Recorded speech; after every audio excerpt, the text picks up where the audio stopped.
Guys, jom kita main satu game. Kita nak buat ranking 10 rumah idaman untuk aku. Let's go. Kita tengok rumah apa nombor satu. Jangan cakap rumah hantu sudah. Ui, rumah apa ni?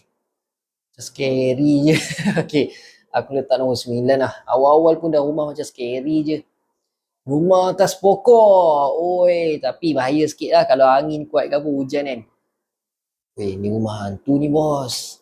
Nombor 10 lah. Tak berani aku nak duduk. Weh, yang ni.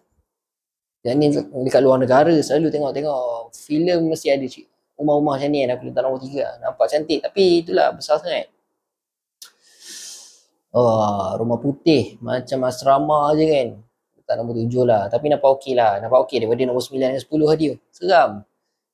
Weh, macam penjara ni. Aduh, nombor 8, nombor 8. Next. Aduh. Tapi okey lah. Mungkin kat luar nampak buruk. Dekat dalam nampak nampak premium kan. Next. Oh, yang ni okey sangat ni.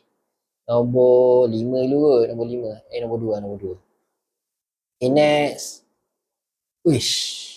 Cantik tapi bukanlah favourite untuk aku. Okey, nombor 1. Rumah apa yang muncul? Okey lah. Not bad lah. Aku pun suka rumah macam ni. Ni dalam cerita John Wick macam tu. Macam vibe-vibe John Wick macam tu adalah. Okay. Macam mana guys untuk ranking 10 rumah terbaik ni? Ini versi aku. Korang macam mana pula? Komen kat bawah. By the way guys, kalau korang nak dapatkan hoodie yang lawa macam aku pakai ni, yang ni selesa sangat, nak pakai pergi mana-mana pun tak ada masalah. Order sekarang kat tag Shopee yang ada dalam video ni. Okay, ciao.